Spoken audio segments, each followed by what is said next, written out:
wabarakatuh. Perkenalkan, nama saya Mira Anggaini, BP 1910-3002 dari kelas dasar fisiologi tumbuhan tanah B. Baiklah, kali ini saya akan menjelaskan apa itu stomata. Stomata yaitu lubang atau celah yang terdapat pada epidermis organ tumbuhan yang berwarna hijau yang dibatasi oleh sel khusus yang disebut dengan sel penutup. Sel-sel penutup dikelilingi oleh sel yang bentuknya sama ataupun berbeda dengan sel epidermis lainnya yang disebut dengan sel tetangga. Stomata pada tumbuhan yang hidup di darat itu terdapat pada bagian bawah daun, sedangkan stomata pada tumbuhan yang hidup di air biasanya terdapat pada bagian atas daunnya. Selanjutnya yaitu fungsi stomata. Stomata berfungsi untuk mengatur proses fotosintesis, transpirasi, dan respirasi, dan sebagai pertukaran gas seperti karbon dioksida, uap air, dan oksigen. Densitas stomata diamati dengan teknik imprint atau mencetak stomata menggunakan kutex. Assalamualaikum warahmatullahi wabarakatuh. Perkenalkan, nama saya Tasya Rahmatul Zalfi, nomor BP 1910231048, kelas dasar fisiologi tumbuhan tanah B. Baiklah, saya akan menjelaskan tentang faktor yang membedakan densitas stomata pada daun tumbuhan. Di sini ada beberapa faktor yang mempengaruhinya. Salah satunya yaitu faktor lingkungan. Yang pertama yaitu intensitas cahaya. Intensitas cahaya matahari mempengaruhi perbedaan densitas stomata pada daun tumbuhan. Kedua yaitu naungan. Tumbuhan yang tidak memiliki naungan memiliki densitas stomata lebih tinggi dibandingkan tanaman yang ternaung. Selanjutnya yaitu tipe stomata berdasarkan keberadaan sel tetangga. Yang pertama yaitu anomositik atau runculacea. Sel penutup dikelilingi oleh sejumlah sel yang tidak berbeda ukuran dan bentuknya dari sel epidermis lainnya. Yang kedua yaitu anisositik atau cruciferaa. Sel penutup dikelilingi oleh 3 buah sel tetangga yang tidak sama. Yang ketiga yaitu sel parasitik atau rubiaceae.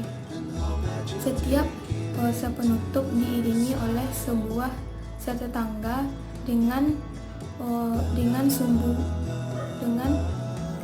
panjang sel tetangga itu sejajar sumbu sel penutupnya dan celah.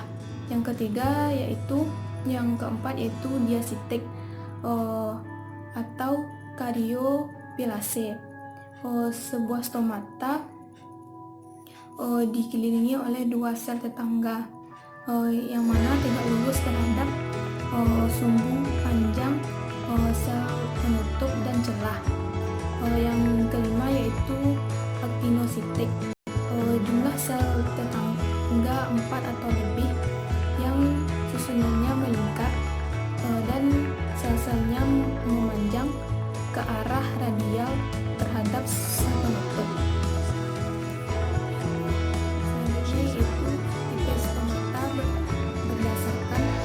Penebalan pada sel penutupnya. Yang pertama, amaryllidaceae.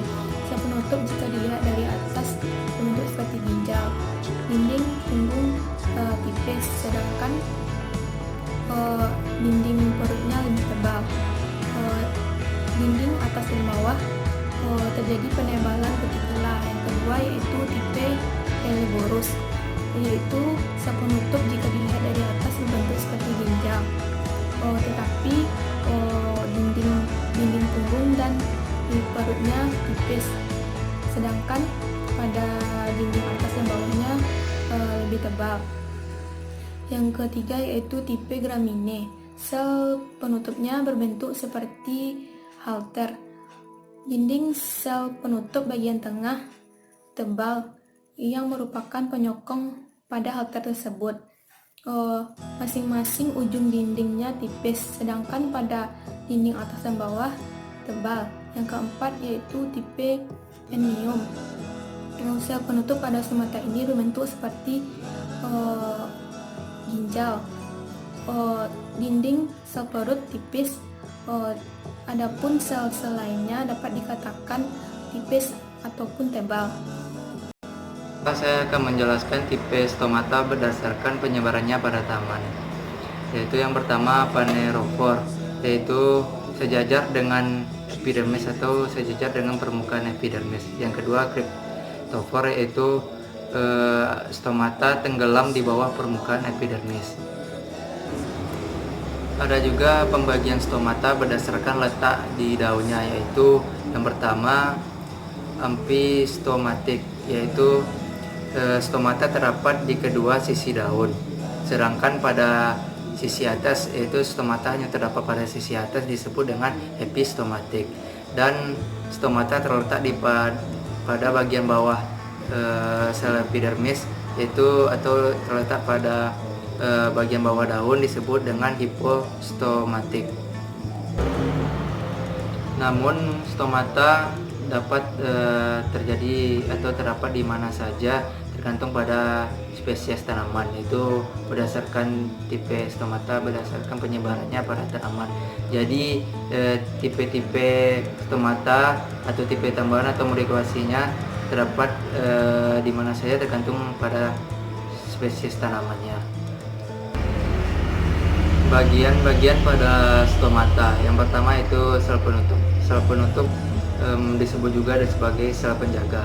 Sel penutup merupakan sel-sel epidermis yang telah mengalami perubahan bentuk dan fungsi. Sel penutup terdiri dari sepasang sel yang kelihatannya simetris dan umumnya berbentuk ginjal. Sel-sel penutup merupakan sel-sel aktif atau hidup. Pada sel-sel penutup biasanya terdapat kloroplas. Yang kedua itu sel tetangga. Sel tetangga adalah sel-sel yang berdampingan atau berada di sekitar sel-sel penutup. Sel tetangga terdiri dari dua buah atau lebih secara khusus melangsungkan fungsinya sebagai atau secara berasosiasi dengan sel-sel penutup. Yang ketiga itu celah. Di antara kedua sel penutup terdapat celah atau porus yang berupa lubang kecil. Sel penutup dapat mengatur atau membukanya porus berdasarkan perubahan osmosisnya. Ruang udara dalam. Ruang udara dalam merupakan suatu ruang antar sel yang besar dan berfungsi tanda dalam fotosintesis, transpirasi, dan juga respirasi. Perkenalkan, nama saya Dedek Nuraini Putri BP 19-10-23-1045 dari jurusan Tanah kelas TTFP Tanah B. Pada kesempatan kali ini saya akan menjelaskan materi kita, yaitu mekanisme membuka dan menutupnya stomata. Stomata pada umumnya akan membuka pada saat matahari terbit dan menutup pada saat matahari tenggelam. Proses menutupnya stomata itu terjadi ketika sel penjaga kehilangan ion K+, disusul juga dengan kehilangan air pada proses osmosis, sehingga turgornya menjadi turun atau rendah. Sedangkan stomata itu akan membuka jika tekanan sel penjaga itu meningkat. Hal ini disebabkan karena air masuk ke dalam sel, di mana pergerakan airnya dari potensial air yang lebih tinggi menuju potensial air yang lebih rendah. Selanjutnya saya akan membahas yaitu faktor eksternal dan internal. Saya akan membahas faktor-faktor yang mempengaruhi membentuknya stomata. Yang pertama, saya akan membahas faktor eksternalnya, yaitu adanya cahaya matahari, konsentrasi CO2, dan juga asam sisat, di mana cahaya matahari ini merangsang sel penjaga untuk menyerap air dan ion K+, sehingga stomata akan membuka pada pagi hari. Dan konsentrasi CO2 yang rendah juga membantu stomata itu membuka. Stomata akan menutup jika terjadinya cekaman air.